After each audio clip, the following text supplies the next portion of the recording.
देखो बच्चों, 18th chapter है 8th क्लास का। इसका नाम है वायु तथा जल का प्रदूषण।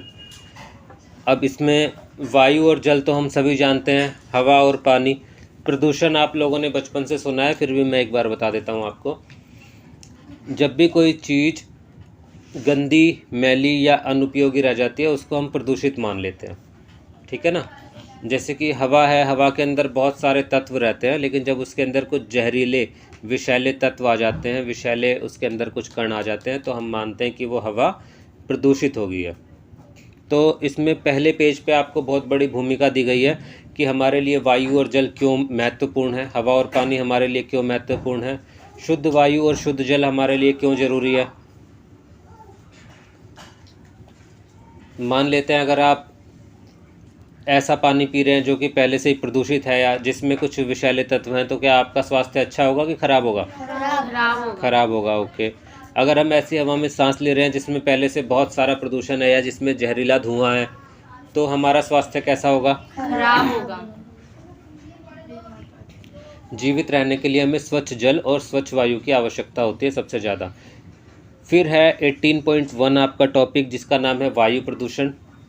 तो इसमें आपको स्टार्टिंग में ये बताया गया है कि हम भोजन के बिना तो फिर भी कुछ समय तक जीवित रह सकते हैं, लेकिन वायु के बिना तो हम कुछ क्षण भी जीवित नहीं रह सकते।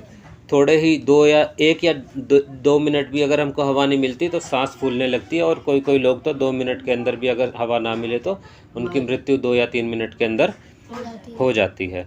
तो इस पार्ट के अंदर आपको ये बताया गया है कि वायु प्रदूषित किस प्रकार से हो रही है, यानी कि वायु का प्रदूषण जो है या वायु जहरीली किस तरीके से हो रही है। तो वायु प्रदूषण के लिए मुख्य जो तत्व जिम्मेदार हैं वो हैं फैक्ट्रियाँ। पहले तो बड़े बड़े तत्व बताते हैं आपको, जैसे कि ज्वालामुखी का फटना। जिन देशों में जैसे जापान है, वहाँ पर बहुत सारे ज्वालामुखी फटते रहते हैं, तो वहाँ की हवा तो अपने आप ही प्रदूषित होनी है, क्योंकि जब ज्वालामुखी क्या होता है, उसके अंदर बहुत सारी गैस रहती है। जैसे वो बहुत ज़्यादा गर्म हो जाता है तो लावा के रूप में लिक्विड तो बाहर निकलता है, उसके साथ में बहुत सारी हानिकारक जहरीली गैसें भी बाहर निकलती हैं जो वायुमंडल में फैल जाती हैं, तो वहाँ पर प्रदूषित हो जाती है हवा।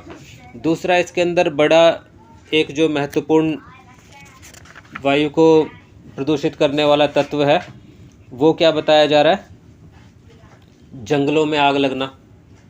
अगर जंगल में आग लगी, आप थोड़ी सी भी लकड़ी जलाते हैं तो धुआं हो जाता है।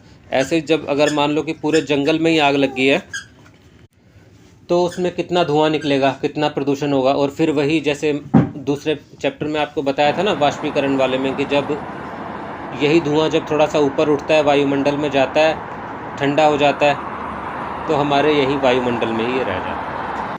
ठीक है ना। तो ये हुआ आपका दूसरा मुख्य कारण। छोटे छोटे कारणों में देखो, यातायात के जो साधन हैं, आप लोगों ने गाड़ियाँ देखी हैं, कारें देखी हैं, ट्रक देखे हैं, बसें हैं, कई जगह सीएनजी की बसें हैं, कई जगह डीजल की बसें हैं। तो उसमें क्या होता है कि धुआं निकलता है। अब यातायात के साधनों की संख्या भी जो है वो बहुत ज़्यादा बढ़ गई है ना।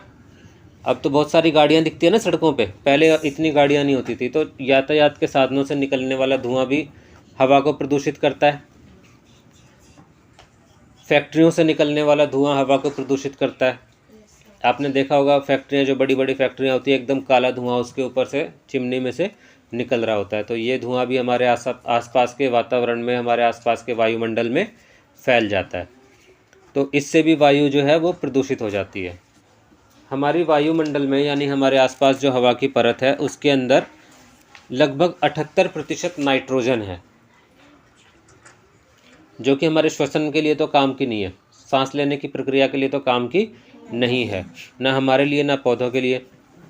और लगभग 21% ऑक्सीजन है जिसमें हम सांस लेते हैं।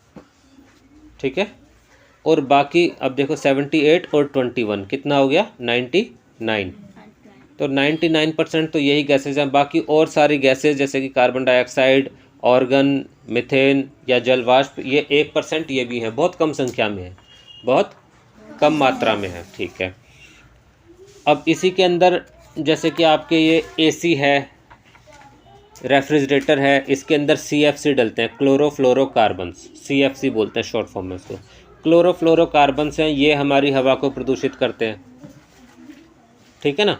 और बहुत सारे जहरीले तत्व, जैसे कि हमारे गाड़ियों से जो धुआं निकलता है, आपने देखा होगा कई बार तो बिल्कुल ही उसके काला धुआं जो होता है उसके अंदर से निकल रहा होता है, तो वो भी हमारी वायु को प्रदूषित करते हैं।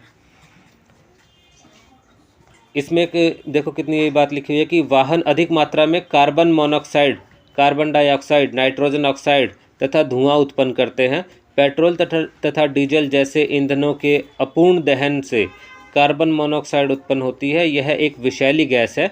यह खून में ऑक्सीजन वाहक क्षमता को घटा देती है।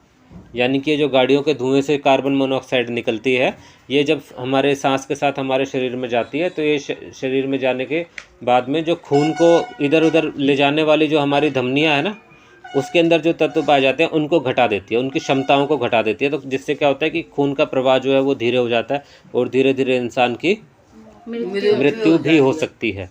तो हम डेली इसी प्रदूषित हवा में सांस लेते हैं। ख़ासतौर से जैसे अब दिल्ली की हवा को कहते हैं भाई बहुत प्रदूषित है, आसपास में बहुत सारी फैक्ट्रियां हैं, और जैसे थोड़ा सा ठंड का मौसम होता है तो दिल्ली में दिवाली के आसपास से ही बहुत ज़्यादा प्रदूषण होना शुरू हो जाता है। तो इस तरीके से हवा हमारी प्रदूषित होती है। इसमें एक विशिष्ट अध्ययन भी दिया है जिसको आप लोग विशेष रूप से देख सकते हैं कि जो ताजमहल हमारा उत्तर प्रदेश के आगरा में स्थित है, ये बिल्कुल सफ़ेद मार्बल से बना हुआ था, बिल्कुल वाइट मार्बल से, सफ़ेद संगमरमर से बनी हुई वो एक इमारत थी। लेकिन अब अगर उसको पास से जाकर देखते हैं ना,